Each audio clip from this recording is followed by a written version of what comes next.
All right, let's do deep cuts. Okay. Name a song, album, or artist that changed your life. Okay. Album that changed my life, Knives Don't Have Your Back, Emily Haines' solo record. Totally changed my approach to songwriting. Wow. And I actually only have one comfort album. Only one song I ever listen to when I'm sad, really, consistently across over a decade. And it is Winning by Emily Haines. It's the last song on that record. That's your go-to. That is it. That was like the second thing I listened to after I listened to my own mix with the hearing loss. Wow. And, you know, the other one was a song called Mathematics by Mos Def, which lyrically, I mean, Black on Both Sides was a very influential record for me, period, and for a lot of people. But that song, lyrically, I don't think anything can really touch that. That's a good call. That is a good one. I love that song. What about your first concert? Well, this is hotly contested. I don't really know. Technically, my first concert was like the Beach Boys. Great. That's a great first but concert. But I was like little. I don't really... What's your first concert that stuck with you? Okay, here we go. The first concert I bought tickets to. Yes. Coldplay on Parachutes. Oh, wow. That's a good one. And I saw Granddaddy open for them, which is funny now that grandson is in my life. Like, also, just like a side note, the number of older individuals in my family who have like been extremely confused by the stage name Grandson. Just it can be confusing. Just like to throw that out there. A lot of, just some funny text messages. Yes. So that Coldplay show is at Aragon Ballroom in Chicago. Oh, that's great. That's a great first show. It was a great first show. Yeah. What's a song you wish you wrote? Heads Will Roll. Yes. Oh, good one. Yeah. That song is out of control.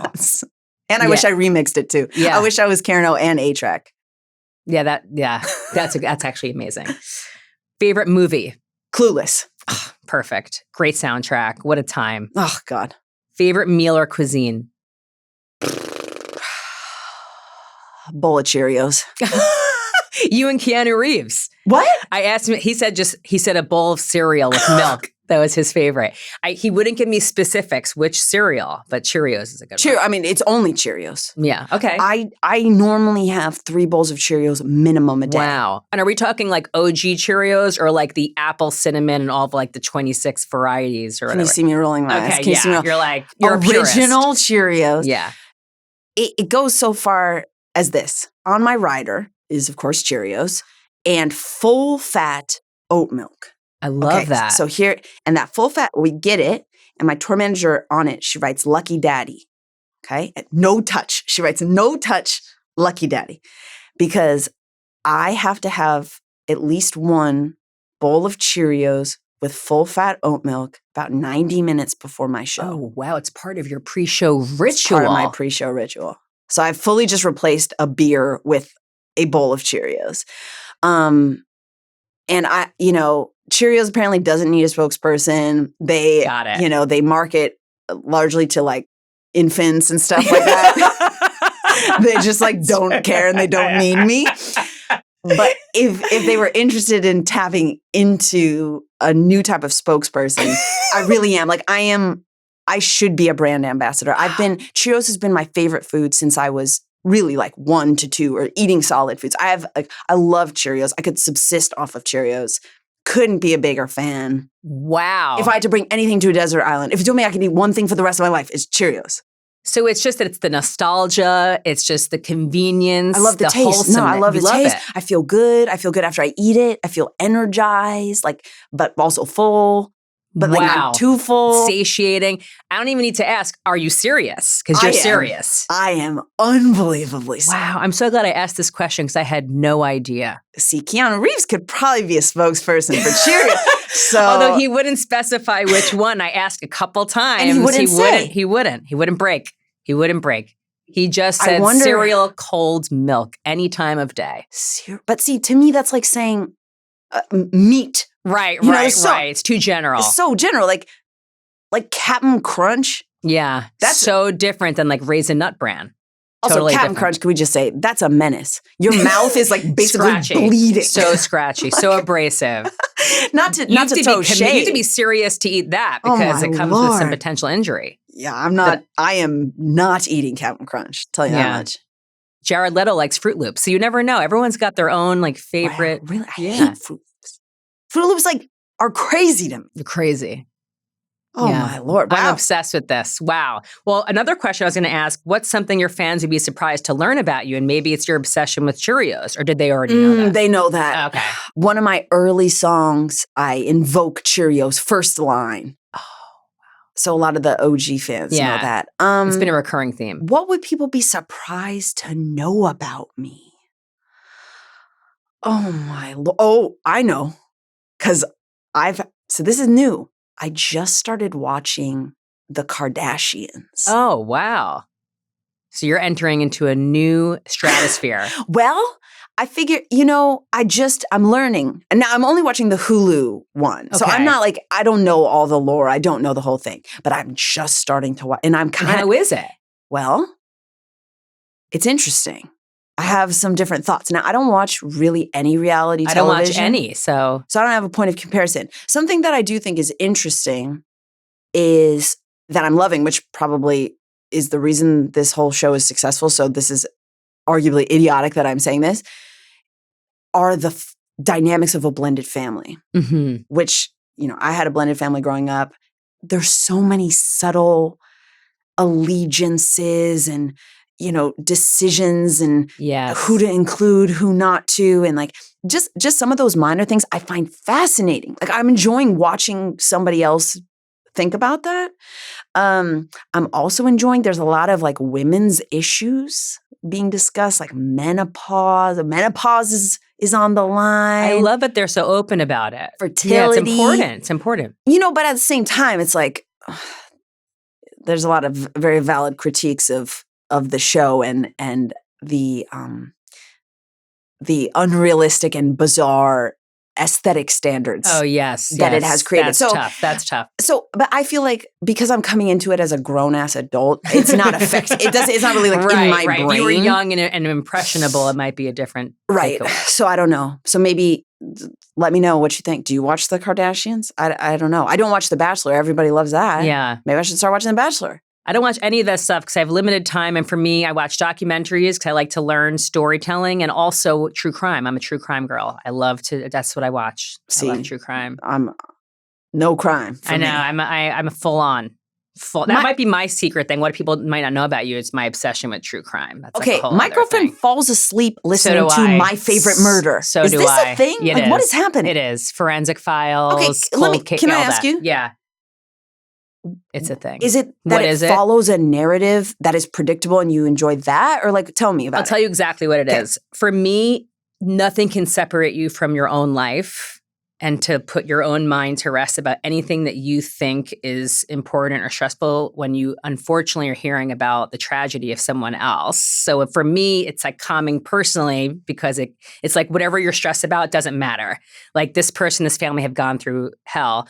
So that's where it starts. That's where the calmness comes in. But then it's also this horrible thing happened and this person's story should be heard. So I feel like I'm helping that person's, whether it's their legacy or their memory, by knowing what happened to them. So I feel like I'm there for the family. And 3, I love forensics. So I love to learn how the person was caught. Right, the technical side of it. The actual technical side. I could have gone into that. That's how much I love about it, forensic science. So I love to learn how the case was solved. Well, I was talking to my friend yesterday about the Sherlock Holmes reveal and how satisfying that is. Yes. As a viewer, as a reader, whatever, to have someone go, hey, that weird thing that you saw, here's exactly what happened. I love that. There is a relief there. Problem solving. I just get, that makes total sense. I just get very scared. I'm easily scared. Yeah. Maybe that's something people would be surprised to know. That you're easily scared? I'm like a chicken. Yeah. Are there words you live by? Well, probably. Yeah. There was an adage that was uttered to me as a child, which was, don't curse the dark, light a candle. Oh, that's cool. Which I think is good advice to live by. Cursing the dark's a little fun. You got to do a little, some level of acknowledging the thing that is frustrating, vexing, disturbing, painful, whatever, is important. But ultimately, do you want to be in the dark or not? And so I think one of the things, and I guess this kind of relates to even this record, one of the things I've been talking about is like, often in my own music and in my own life, I'm very able to see myself as the enemy, like, or the creator of my own problems. Like, who's really making life hard for me? Right. Me. Getting in your own way. Now, at the same time, the flip side of that is, who's the hero?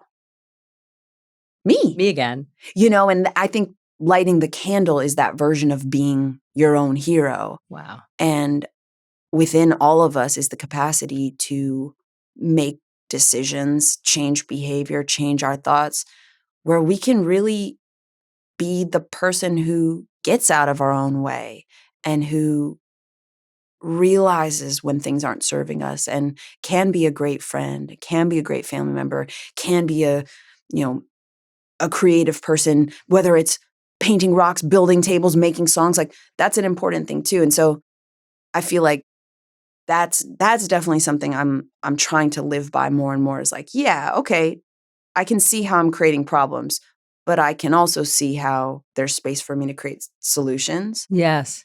I feel like the other big thing too this last year especially kind of relates to a lot of the Buddhist like philosophy that I've engaged with and read about and learned about the last, 3-4 years, which is just like, pain isn't bad. Right. Like, everybody has pain. You cannot find an individual, the most enlightened individual, the least enlightened. Everybody has pain and discomfort. That is life. That's it. Life is also joy. Life is also a lot of other things, but pain is part of it.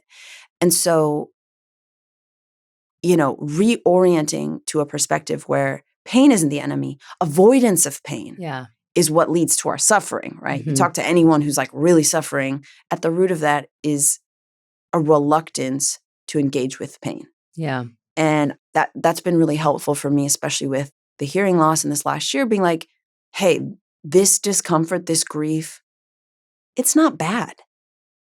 I'm just alive. The only way I'm not feeling this is if I'm dead. Dead, that's right. It just means you're alive. Yeah. So I'm just alive. Mm-hmm. So, okay, if I can sit here and go, this sadness, this loss, this change, it's okay. Yeah. And I didn't do anything wrong. What I need to think about right now is accepting that pain. Yes. And not trying to like, it's so helpful, like not drinking and all these things where I sort of gotten rid of some of those coping mechanisms or distractions so that I actually could just sit with it and be like, oh my God. Use your own tools. Totally. Yeah. And it's so confidence building. Yeah. Dear Lord, like when you look a hard thing in the eye, dead sober, and I don't even just mean substance, I mean sobriety of disposition. Yes, and clarity. And clarity, when you look at it and then you move through it and you actually use it as a way to become more open and more compassionate instead of closing off, like you really feel like you feel strong. Yes. Embracing the evolution is the epitome of empowerment. Oh my God. Like, that's it. It's like it's facing it head on. Totally. And just looking at it. And I think, I previously had been afraid to engage with pain in certain ways, and I wanted to get 10 feet away from it, 20 feet away from it. And so it's been, I think, really remembering when I'm in a place of discomfort. And by the way, that discomfort can even just be boredom. Be anything.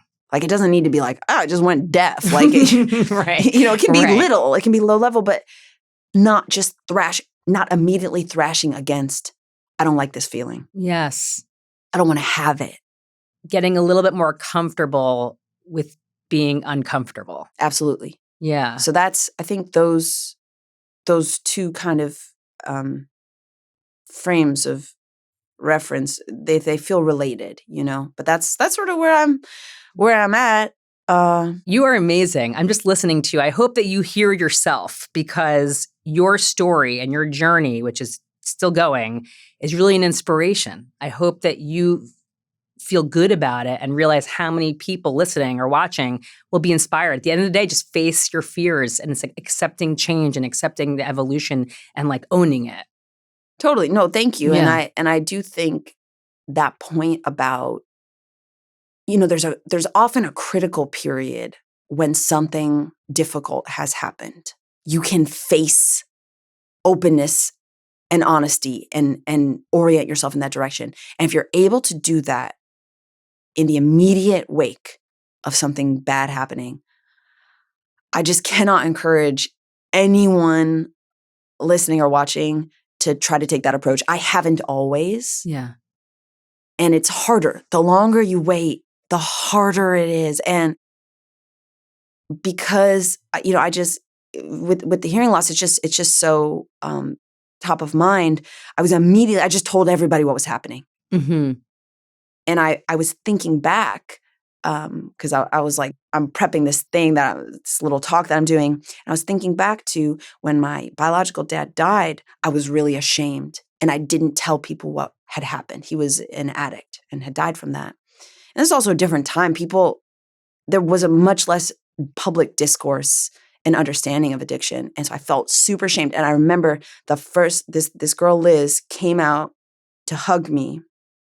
I had to go to a basketball awards dinner. And she said, "What happened?" And I said, "He had liver disease." Oh, you couldn't even. And I lied. I mean, I didn't lie. I omitted and sort of euphemistically said something. And I felt, I'll never forget how that felt. And I stayed like that for about 1.5 years till I joined this like support group. Yeah. And I remember the first time I told people what happened, and what a relief. And all of a sudden, now my life expands. So it's like at these moments, it's not just even facing the fear, it's taking shame out. Yes. Because when you just say what's going on right off the bat, no room for shame to creep in. Right. There's to let it fester. There's no oxygen for that fire. Right. So that's just another thing I've thought quite a bit about. Like, I posted on the internet, told everyone in my life, this is what's happening. Yeah. Instead of just like kind of being in distress and then being like, how do I talk about this? I like that, because it also forces you to now adapt immediately. Right. It forces you. It doesn't allow you to get in your own way. Totally. Yes. And you're totally right that you kind of skip the step where it sits with you. Of the explanation, the reckoning. And the over-analysis of it, because that can do a number on your head. Yep. So Absolutely. You're like, here's what's happening, and I'm going to take it on, and we're going to move forward. Yes. Yeah, that's really good advice. So that's something too. That's a great takeaway. Yeah. Wow. Yeah. Thank you so much for sharing with us. I mean, you have had a lot going on just the last couple of years, 1 year, but this last chapter for you and this album to show for it, it's triumphant. It's a triumphant story. Thank you. Thank you for having me. It's so good to see you. And I always love talking to you. So likewise. Thank you.